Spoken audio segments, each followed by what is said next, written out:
जी student, अस्सलाम वालेकुम। आज जो आपका लेक्चर है वो class first year chapter number 1 में ही एक फॉर्म है जिसमें हम फैक्टर्स बनाते हैं और उसमें आयोटा को इंट्रोड्यूस करवाते हैं। उसके लिए सबसे पहले देखिएगा एक्सरसाइज 1.2 चैप्टर नंबर 1। इसमें आपके पास अगर आप एक्स स्क्वायर 9y स्क्वायर इसको फैक्टराइज करना चाहते हैं तो इसके लिए आपके पास इसके कुछ सॉल्यूशंस हो। छोटा सा टॉपिक है ये और एमसीक्यूज और शॉर्ट क्वेश्चंस के लिए इसकी इंपॉर्टेंस ज़्यादा है। एक्स स्क्वायर नेगेटिव इंट्रोड्यूस करवाएंगे, आयोटा स्क्वायर, वाई स्क्वायर ये एक्स का square, 3 iota y square, x plus 3 iota y और इसी तरह एक्स मनफी 3 आयोटा वाई। जो आपके पास ये फॉर्म है ये A square B square is equal to A plus B and A minus B. तो दोनों फॉर्म्स जो हैं आपके पास ये फार्मूला इसको फिल करता है। यहाँ प्लस है आयोटा स्क्वायर, आप यहाँ इस फॉर्म को देख सकते हैं कि जो आयोटा स्क्वायर है वो -1 है, तो यहाँ पर जो -1 की वैल्यू है वो माइनस माइनस प्लस हो जाएगी। फॉर्म हम इसे दो फॉर्म्स में लिख सकते हैं, 9x square, similarly 9y square, 9 common x square y square, ये हो जाएगा एक्स स्क्वायर आयोटा वाई का स्क्वायर, एक्स जमा आयोटा वाई,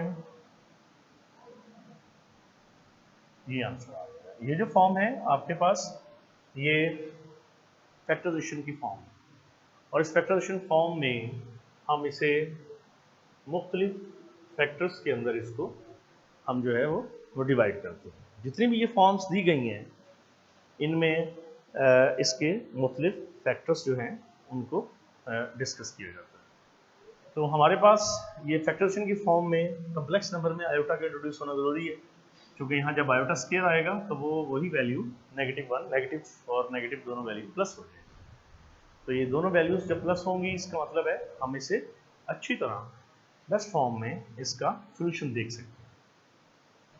हमारे पास जितने भी यहाँ सोल्यूशंस आ रहे हैं या हम जितने भी यहाँ क्वेश्चंस कर रहे हैं इन क्वेश्चंस में एक चीज़ कॉमन होगी कि आयोटा फैक्टर्स के अंदर आयोटा स्क्वायर -1 इसमें बहुत रोल है इसका, जो कि अगर -1 लेंगे तो आयोटा स्क्वायर -1 माइनस माइनस क्या हो जाएगा प्लस हो जाएगा। तो यही फॉर्म है कि हम इसे फैक्टर्स बना के written in terms of two terms के सूरत में लिख सकते हैं, फैक्टर्स बन सकते हैं, जिसको हम इससे पहले फैक्टराइजेशन मेथड के अंदर भी हम यूज़ करते आए हैं।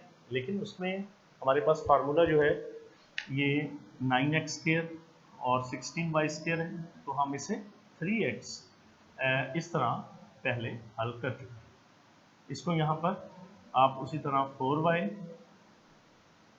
और 3x मनफी 4y ये फॉर्म चेक कर चुके हैं। ये कम्प्लेक्स नंबर की सोल्यूशन फॉर्म होगी और इसमें हमने जितने भी वैल्यूज़ को इंट्रोड्यूस करवाना है या वैल्यूज़ लिखनी है, रिप्रेजेंट करनी है, उनको इन फॉर्म के अंदर हम लिख सकते हैं। हमारे पास एक क्वेश्चन होगा, इसी में एक टॉपिक है जिसको हम आर्गन डायग्राम पढ़ते हैं। कम्प्लेक्स नंबर का ये बेसिक टॉपिक है शॉर्ट क्वेश्चन के तौर पे। इसमें अगर हम कम्प्लेक्स नंबर को रिप्रेजेंट्स कम्प्लेक्स नंबर ऑन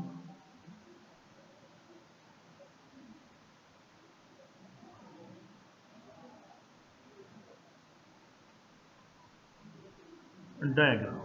अब देखिए यहाँ जो डायग्राम है ये रेक्टेंगुलर कोऑर्डिनेट्स आ जाएंगे आपके साथ। इस रेक्टेंगुलर कोऑर्डिनेट्स में हम ऐसे लिख सकते हैं जैसे 2 और 3 है, यहाँ कोई पॉइंट है तो इसका मतलब है ये 2 + 3 आयोटा है। अगर यहाँ पर हमारे पास वैल्यू है -2 -3 आयोटा तो इसको हम यहाँ रिप्रेजेंट कर सकते हैं -2 -3। तो complex number represent on rectangular coordinates, or if we draw a complex number on diagram, represent complex number on diagram, then it is said to be Argand diagram। हमारे पास इससे रिलेटेड क्वेश्चन होगा, यहाँ वो लिख के देगा कि आप 4 माइनस 3 आयोटा को कम्प्लेक्स नंबर की सूरत में लिखिए, आर्गन डायग्राम की सूरत में रिप्रेजेंट ऑन डायग्राम। अब क्योंकि ये एक्स एक्सिस में ये फॉर्म 4 और वाई एक्सिस में ये फॉर्म -3, तो इसका मतलब है यहाँ जो पॉइंट बन रहा है वो आपके पास पॉजिटिव और -3 which is equal to 4 minus 3 iota.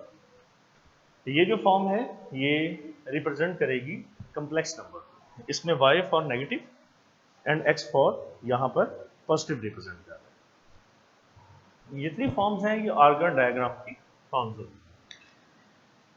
और यहाँ पर ये चीज़ क्लियर कर लीजिएगा कि जब हम कम्प्लेक्स नंबर को आर्गन डायग्राम की फॉर्म में लिखते हैं, वन मोर भी हो सकती है। बेसिक जो इसमें इंट्रोडक्शन है वो आर्गन डायग्राम का है। तो रिप्रेजेंट वन और मोर complex number on diagram then it is said to be a argand diagram। तो इसमें complex number जितने भी यहाँ डिफाइन होंगे आप उनको डायग्राम की सूरत में रिप्रेजेंट कर सकते हैं। हमारे पास यहाँ एक और क्वेश्चन होगा 1/2 प्लस 3/2 आयोटा, जिसको हम लिख सकते हैं 1/2 और 3/2, और ये लिखा जाता है 0.5। 3/2 जो है इसको हम रिप्रेजेंट कर देते हैं यहाँ पॉइंट डेसिमल और 5/10 से, ये 1.5 हो जाता है।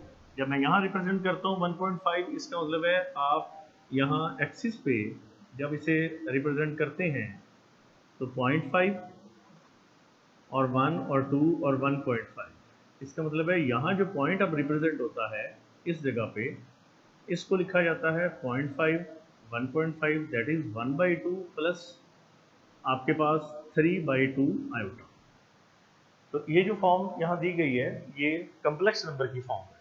इसमें 0.5 यहाँ एक्स एक्सिस को रिप्रेजेंट कर रहा है, जबकि 3/2 विच इज इक्वल टू 1.5 ये रिप्रेजेंट कर रहा है वाई।